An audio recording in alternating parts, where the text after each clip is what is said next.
السلام عليكم ورحمة الله تعالى وبركاته. صاحبة قيمة بدن ee ku xiran janaalkan soo dhawaada waa mar kale iyo muuqaal cusub. Haddaba muuqaalkeena maanta waxaan uga hadli doonaa musalsalka walaalaha xalqadiisa 36 faaladeeda oo dhameystiran. Inta aan muuqaalka guda galin daawade fadlan daawade muuqaalka like noo saar. Waa maasantinta ka bacdi ee soo dhawow. Haddaba xalqada ayaa waxa ay ka bilaabmanaysaa halkii ay naga dhamaatay xalqadii kale kadib markii uu uljaan yarkii amiiraha uu tuuray amiir uu madaxa ku dhuftay dhagax. Haddaba amiir walaashiisa ayaa dhawaaqaysa ayadoo u yeedhisa hooyadeeda waxa iman doona habaryartiisaba iyo sidoo kale islaantii ilkunuur ahayd iyo uljaan hooyadiisii aabihii. Markaas ka bacdi yarka runtii xaaladiisu way xun tahay waxaana lala hadlayaa qolada dhakhtarka ama gargaarka degdega ah, laakiin habaryartiisa ayaa waxa ay dhahaysaa yaa sidan ku sameeyay waa islaanta ilkunuur lagu magacaabo. Markaas ka bacdi walaashiisa ama amiir walaashiisa waxay farta ku taagaysaa uljaan ayada waxayna dhahaysaa uljaan ayaa waxan oo dhan ka dambeeyay. Wixii intaa ka dambeeyay Shanguul ayaa wiilkeeda ku soo ordaysaa si ay u dejiso. Haddaba amiir waxa loo qaadi doonaa dhankaas iyo dhakhtarka, laakiin amiir hooyadiisa waa mid calacalaysa ayadoo u hanjabaysa uljaan iyo sidoo kale hooyadiisa iyo aabihiisa. Wixii intaa ka dambeeyay ilkunuur waxay dhahaysaa idinka gudaha gala, waxayna ku dhiirigelinaysaa in ay meeshan iskaga tagaan. Waxayna dhahaysaa aniga ay la socodsiinaya akhbaartii saxsan iyo tii xunba ee idinka kaliya gurigiina taga.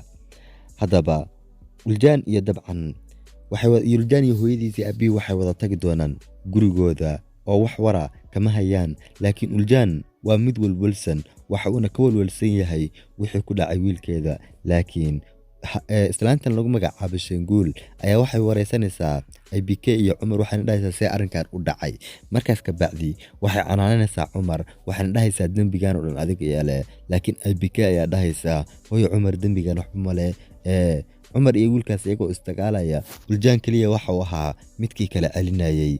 Haddaba waxaana la tusayaa yarkii oo la geeyay dhakhtarka xaaladiisana runtii way xun tahay. Odaygii lagu magacaabayay dabcan Orhaanaha ayaa ka war doonaya laakiin xaaladiisa way xun tahay. Subaxdii xigtay Shanguul wiilkeeda way dhiirigelinaysaa waxayna ku dhahaysaa wiilkayga waa in iskuulka tagtaa wax dhibaato ma jiro. Markaas ka bacdi uljaan waa mid isku diyaarinaya iskuulka waxa uuna soo raacayaa ilma adeeradii iyo walaashii si uu iskuulka u aado oo iskuulka ayuu iman doonaa. Haddaba subaxdii kale qoftii Shanguul ahayd waxay imanaysaa dhakhtarka si ay u ogaato yarka xaaladiisa, laakiin ma aha mid runtii jawaab saxsan soo heshay oo halkaas waxay ka soo heshay aflagaado ah amiir hooyadiisa Shanguul waxay u sheegtay haddii wiilka xaaladiisu ay fiicnaan weydo in uljaan xabsiga la gelin doono oo uu xabsiga tagi doono. Inkastoo ayba ku tiri hadda waa loo tagay qoladii xabsiga ama qoladii booliska waa loo tagay wiilkaagana booliska ayaa soo qaadi doona. Subaxdii xigtay dhanka college-ka waxaa iman doona yarkii uljaanaha iyo sidoo kale inuu adeeradii walaashiiba, laakiin asagoo wadada socda harika ayaa salaamaysa sidoo kale su'aal ayay weydiinaysaa iska basiid ah, laakiin uljaan ma aha mid u jawaabaya. Halkaas ayuuna kaga dhaqaaqaya dhammaantood wejigooda ma saxsano oo halkaas ay ku tagi doonaan. Sidoo kale beerka iyo IBK soo daba ordi doona wuxuuna ku dhahayaa wada hadli karnaa, laakiin IBK waa mid ku dhahaysa waan ku baryaa mar kale han wada hadallo. Beerkina waa mid runtii arrinkaas la yaaban. Haddaba ninkii Dooruka ayaa hadlaya waxa uuna dhahayaa uljaan marba haddii uu salaami waayay harikadiisa kulli maanta wax ayaa jira. Sidoo kale Kaan ayaa hadlaya, Kaanna waxa uu dhahayaa waxay u egyihiin dhammaantooda dad aan xalay dhan seexanin ay u egyihiin. Intaa ka bacdi booliiska iyo maamulaha dugsiga oo wada socda ayaa imanaya. Marka imaadaan ka bacdi tolgaha ayaa soo gacan qabanaya oo u keenaya uljaan maadaama booliiska raadinayaan uljaan. Wixii intaa ka dambeeyay uljaan waa mid calacalaya asagoona ka cabsanaya xabsiga la geynayo waxaana loo qaadi doonaa halkaas iyo xabsiga, laakiin inta loo sii waday xabsiga waa mid runtii ka cabsanayay. Sidoo kale asagoo lahaa Cumar wax samee. Haddaba asagoo loo sii wado dhankaas iyo xabsiga waxaa ka hor iman doonta harika hab ayayna siinaysaa sidoo kale way dhiirigelinaysaa oo uljaan hadda waxaa loo qaaday dhankaas iyo xabsiga. IBK waxay la hadlaysaa aabaheeda si ay arrinkan ugu sheegto. haddaba wixii intaa ka dambeeyay waxaana la tusayaa guriga reer Atakul Ayla oo joogtay iyo sidoo kale Nabhad iyo Caakif oo jooga waxayna dejinayaan baleen ama qorshe ayay dejinayaan saddexdooda. haddaba ninkii Orhana waxa uu imanayaa booliska si uu weydiiyo wiilkiisa waxoogaa yar ka bacdi waxaa imanaysa xaaskiisa Uljaan waxoogaa yar ka bacdi waxaa imanaysa qoftii Shenguul ahayd ayaa imanaysa ayaduna xilligaasi waxa ay raadinaysaa wiilkeeda maadaama xabsiga la keenay. Shenguul waa mid runtii aad iyo aad u naxsan wiilkooda ayuu u imanayaa. wiilkooda waxa uu ku dhahayaa ma waxaad u timaadeen halkan iga saartaan, laakiin waxay ku dhiirigelinayaan ama ay ku dhahayaan inay halkan ka saari doonaan ama waxay ku dhahayaan waan kaa saari doonaa halkan. waxayna u sheegi doonaan in ay meeshan ka saari doonaan sida ugu dhaqsiyadaha badan oy halkan kaga saari doonaan. Uljaana runtii waa mid ooyaya maadaama hadda xabsiga ku jiro. dhanka kale waxaana tusayaa college-kii ninkii tolga ahaa ayaa waxa uu ku hadlayaa hadalla xun asagoo leh masaakiintii maanta waxay sameeyeen bal eeg. sidoo kale halkan ay iska fadhiyaan ayagoo degdeg ha soo dhaxgalin arrinkan ama annaga hana soo dhaxgalin. laakiin tolga waa mid ku dhahaya Umarow isteji waxba ma jiraan, yacni waxaan aan arkay Maria hadda Uljaan yacni suu dambi ka saas u sameeyay ma qof ayuu isku day in uu dilo oo ma qof ayuu isku day in uu nolosha dhaafiyo.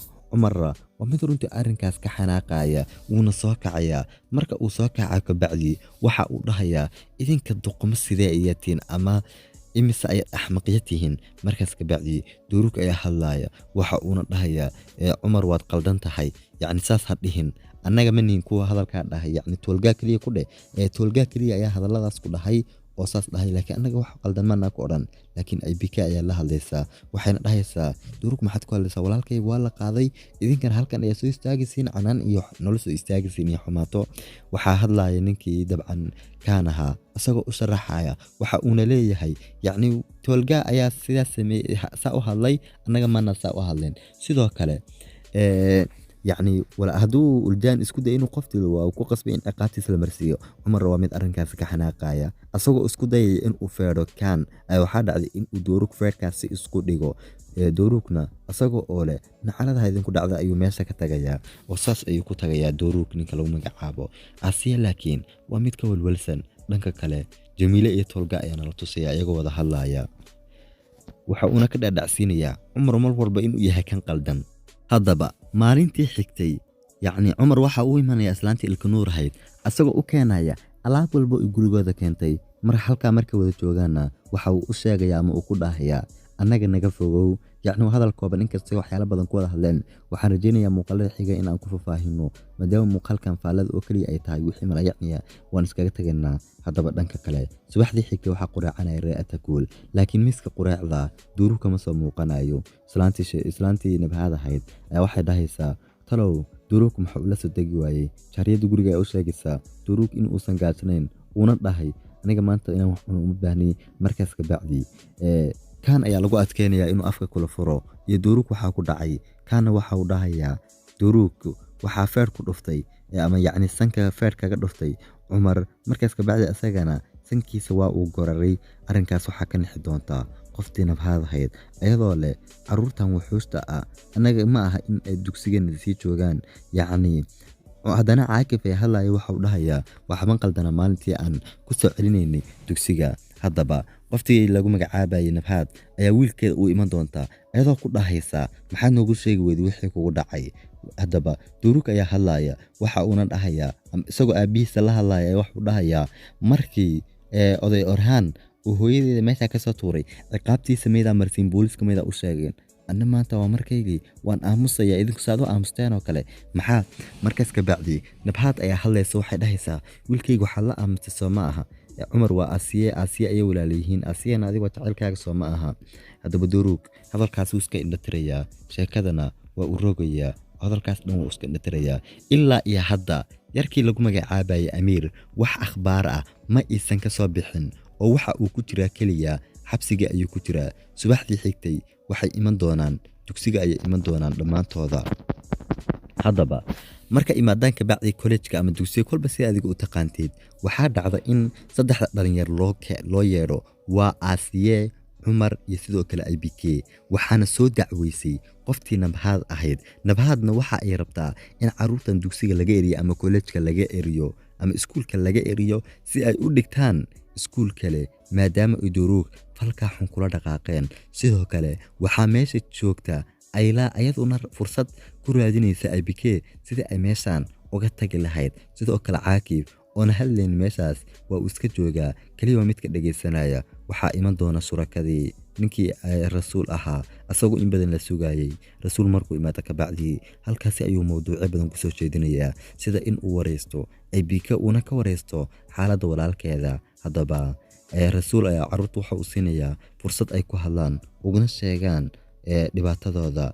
Asiya ayaa wax walba u sharaxaysay sidoo kale Cumar. Markaas ka bacdi rasuul hadal muhiim ah ayuu ku hadlayaa asagoo dhahaya hadda wixii ka dambeeya 4 caruur qofkii aanan rabin asaga dugsiga ka tago. yacni marka hore waxaa la rabay in dugsiga laga saaro 4 laakiin hadalkiisa ula jeedada ayaa waxay tahay lacala hadii beerkii iyo Duruugba ay dhibsadaan joogitaanka Cumar iyo ayaga yacni meeshan ka tagi. markaas ka bacdi runtii Nabahad iyo Ayla ayaa arrinkaasi la yaabi doona. marka uu u hadlay Asiyana waa mid farxaysa wayna soo bixi doonaan.